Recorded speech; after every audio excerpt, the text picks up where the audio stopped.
Здравствуйте, друзья! Рад видеть вас на моем видеоканале.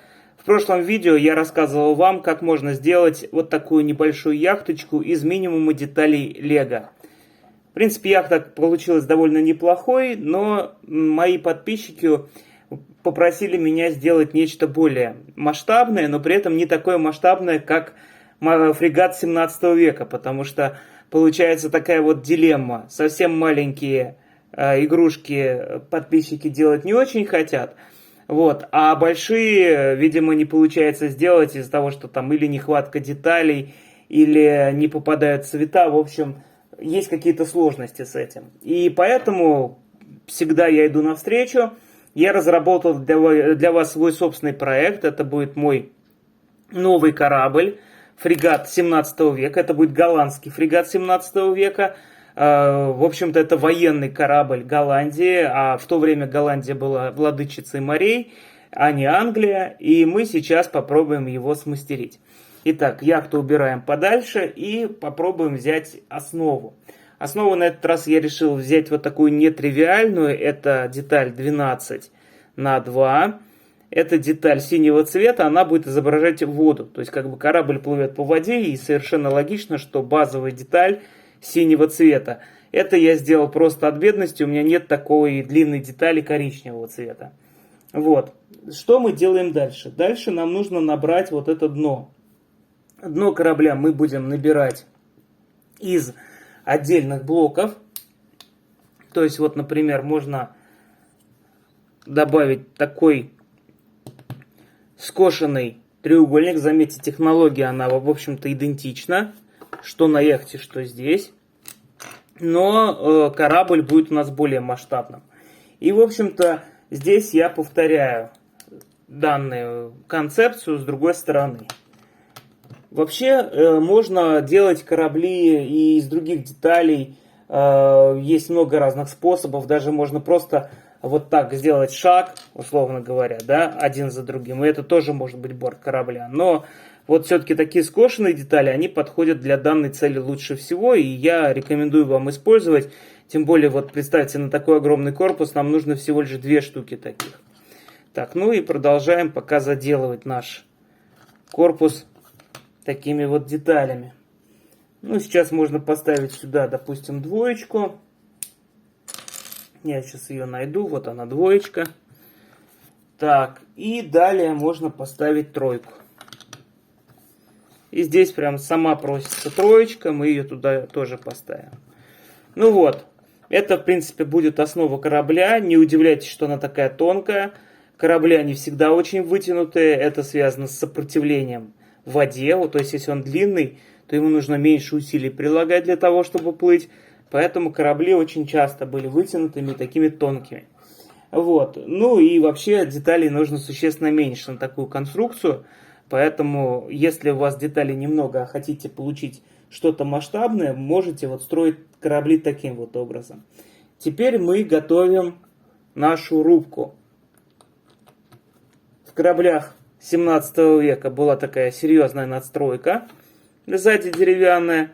Если в средневековье такие надстройки были и сзади, и спереди, то вот в 17 веке они были сзади, а спереди уже это была такая артиллерийская палуба. Так. И далее мы тоже выстраиваем 2 ряд, но мы сделаем его уже несколько сложнее. Во-первых, мы будем использовать вот такие детали, которые будут изображать доски. Кстати, очень классные детали, они с 2 сторон сделаны, вертикальные, вот, вертикальные и горизонтальные. Я из них делаю классные решетки радиатора, а здесь я сделаю такие вот доски. После чего нам нужны пушки, как я уже говорил, этот фрегат будет военный. И буду я использовать более простую систему обозначения пушек. Я ничего надстраивать здесь не буду. То есть, как бы вот это, каждая дырочка это пушка. Поэтому пушек мы можем сюда добавить очень много. Не забывайте, что в 19 веке вообще были корабли со 100 пушками. Ну вот в данном случае это 8 орудий главного калибра, плюс еще несколько пушек в корме и в носу. Ну вот это, допустим, может быть такой корабль 12-пушечный, допустим. Ну, что, в общем-то, вполне нормально для фрегата 17 века. Это очень даже солидно. Это такой крепкий середнячок военный. Так, теперь дальше мы добавляем сюда детали. дублируем для эстетики вот этот ход с досками. И спереди добавляем троечку. То, что вот корабль не скошенный, да, не вытянутый вперед, это нормально, вполне. В то время были корабли деревянные, они были округлые. Так что это ничего в этом такого особо плохого-то и нет. Так, а сейчас мы с вами должны будем добавить палубу. Палубу мы сделаем из таких вот больших элементов. У меня они прям вот просто великолепны. Если у вас нет таких длинных, можно набрать из всякой мелочи. Вот из таких троек, из таких вот. То есть можно вот так вот, видите, очень быстро набрать себе палубу. Но у школы у меня такие есть длинные элементы. Тем более они будут в верхней части. Я решил поставить именно их. Ну что же, с палубой мы определились. Теперь мы будем строить надстройку. То есть корабль, он довольно высокий был. Хоть и деревянный, но он был высокий, поэтому мы устанавливаем вот такую надстроечку из двух деталей. Уголок, два уголка тонких и один квадрат. Можно толстый уголок использовать, у меня просто не было толстого. И здесь мы тоже можем все заделать вот такой деталью, чтобы все стояло крепко, не разваливалось. Ну что же, мы видим такой вот остов корабля. Многое уже сделано, как видите. Сейчас можно немножко его украсить. Долго украшать не будем, просто потому что можно его очень здорово украсить разными всякими элементами, сделать надстройки. Я думаю, вы это все сможете сделать и сами, без меня. Вот такие лесенки, например, можно поставить где-то. Но дело в том, что мы-то пытаемся сделать напротив корабль максимально простой.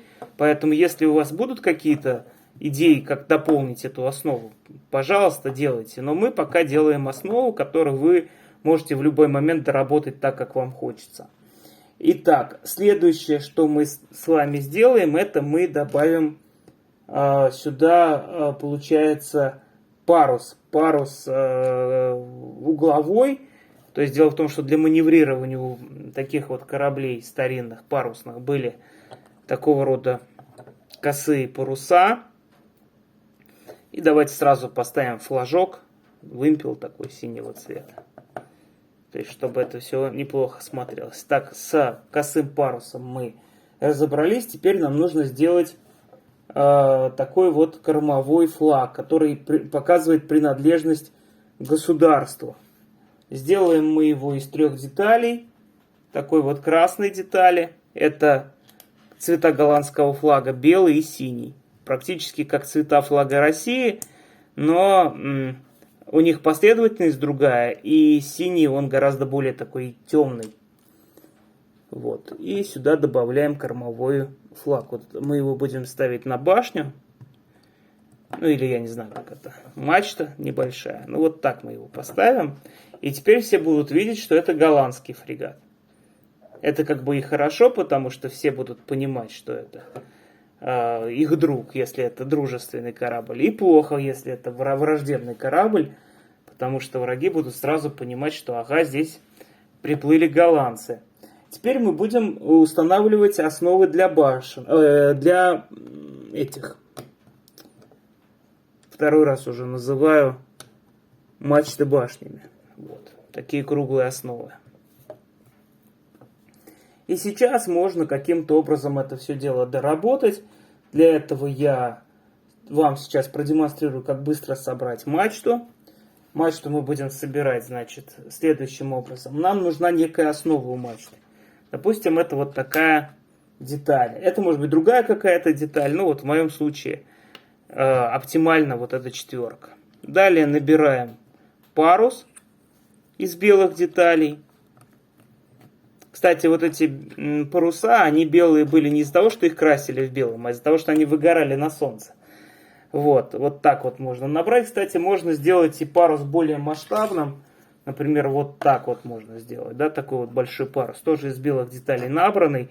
Но для такого корабля, как вот я строю, такой огромный парус не нужен. Поэтому я вот остановлюсь на таком масштабе. Так, теперь нам нужна мачта. Мачту я делаю из таких вот элементов. Посмотрите. Я их просто скрепляю и устанавливаю вот здесь. Так.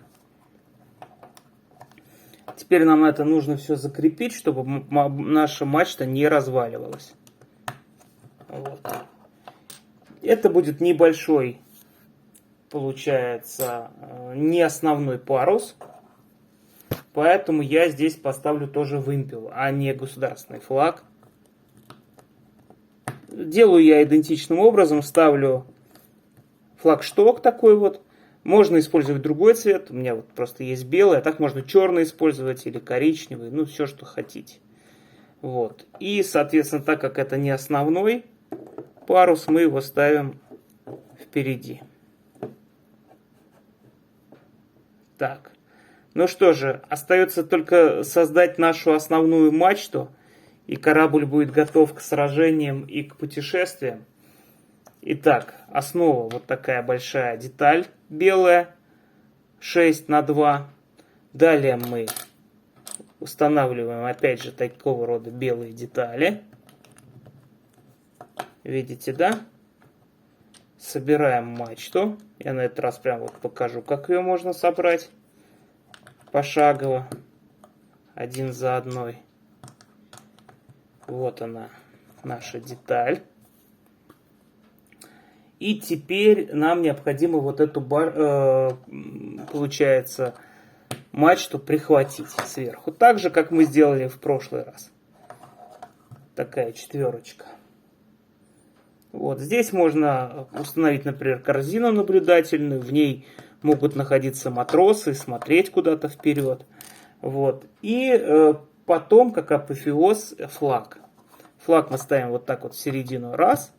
Закрепили. То есть детали лего, вот они круглые, они могут ставиться между 4 крепежами. И стоят очень крепко. То есть такая достаточно интересная идея. И опять же собираем флаг. Красный вверху, белый посередине, синий внизу. Это потому что флаг Голландии. Вот он такой. Правда, сейчас уже нет названия Голландии, есть страна Нидерланды. Нидерланды это как раз вот продолжение той самой Голландии. Чей корабль мы строим. Итак, ну что же, мы построили корабль. Вот она была такая у нас яхточка. Но думаю, что яхта, конечно, выглядит очень так блекло на фоне корабля. Хотя, в принципе, они совместимы по размеру. И можно устраивать какие-то сражения. Правда, они будут очень недолгими между яхтой и военным фрегатом. Пусть даже 17 века. А теперь давайте рассмотрим, как это все выглядит. То есть, мне кажется, выглядит все это очень даже прилично. Вот.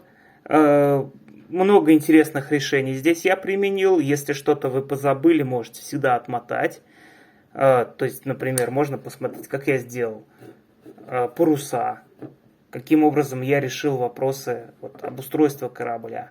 И все это, на самом деле, позволило использовать относительно небольшое количество деталей. То есть деталей, конечно, не 20, но вы сами видите, их можно посчитать. Но это может быть чуть больше 40 деталей. И из 40 деталей мы сделали, в общем-то, довольно большой корабль, который является вполне полноценной игрушкой. А значит, можно будет сделать несколько кораблей. И всегда интереснее играть, когда у вас есть там 2 или 3 корабля. Пусть даже, например, корабль и маленькая яхта. Это тоже будет достаточно интересно. Поэтому, друзья, экспериментируйте, пробуйте. Если у вас появятся какие-то собственные наработки, обязательно присылайте их мне. Я их рассмотрю. А про самые лучшие я запишу видео. На этом я прощаюсь с вами. Всего вам хорошего. Пока-пока.